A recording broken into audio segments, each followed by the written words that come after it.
Register পূজা হচ্ছে। বাড়ি ঘরে যে পূজাগুলো হয় ওগুলো রেজিস্টার করা হয়, কিছু কিছু করা হয়।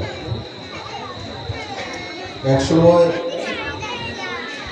2017-18-তে যখন কমিউনিস্টদের সরকার ছিল তখন ত্রিপুরাতে রেজিস্টার পূজা 1000-1200 এমনই হতো, তার বেশি হতো। দুর্গা পূজা বেশি হওয়া মানে মানুষের আর্থিকভাবে স্বয়ংসম্পূর্ণতা বেশি পেয়েছে। কারণ কি, দুর্গা পূজা সবচেয়ে খরচিলা পূজা যেটা হয় দুর্গা পূজা। ও গ্রামে হোক শহরে হোক, কেউ বাড়িতে যদি দুর্গা পূজা করে তো আমরা ওই গ্রামে ওই বাড়ির নাম না বললে বলে যে ওই দুর্গা পূজা যে করে বাড়িটা, ওই বাড়িটার সঙ্গে আমার বাড়ি। ও বড় বাড়িটা যে দুর্গা পূজা করে ওই বাড়িটার পরের বাড়িটা আমার বাড়ি, তার মানে আমরা মেনে নেই এটা বড় বাড়ি। তো আজকে 3000-এর কাছাকাছি দুর্গা পূজা রেজিস্টার হচ্ছে, তার মানে ত্রিপুরা বড় বাড়ি হয়ে গেছে।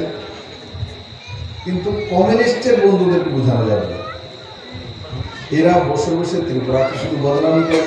ত্রিপুরাতে খাদ্য নেই, বস্ত্র নেই, খাওয়া নেই, কিচ্ছু নেই। তো পাকিস্তানি পূজাগুলো হচ্ছে, পূজা তো ত্রিপুরাতে হচ্ছে। তো এমন কিছু উদাহরণ এরা প্রস্তুত করবে যেটার কোনো সম্পর্ক কারোর সঙ্গে নেই। এমন এমন আজীব উদাহরণ নিয়ে আসবে যার ত্রিপুরার মানুষের সঙ্গে সম্পর্কই নেই।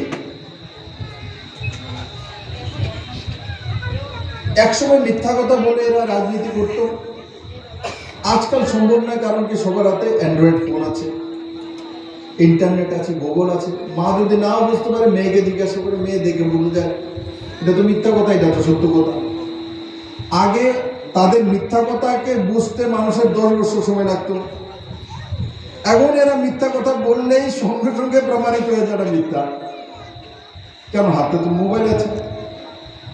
এরা এখনো পুরনো ধারণায় মিথ্যা কথা বলে, নিজের চরিত্রটা পরিবর্তন করেনি। মানুষের তো চরিত্র পরিবর্তন হয়ে গেছে, মানুষ তো হাতে অ্যান্ড্রয়েড ফোন নিয়ে নিয়েছে, এরা সেটা বুঝতে যায় না।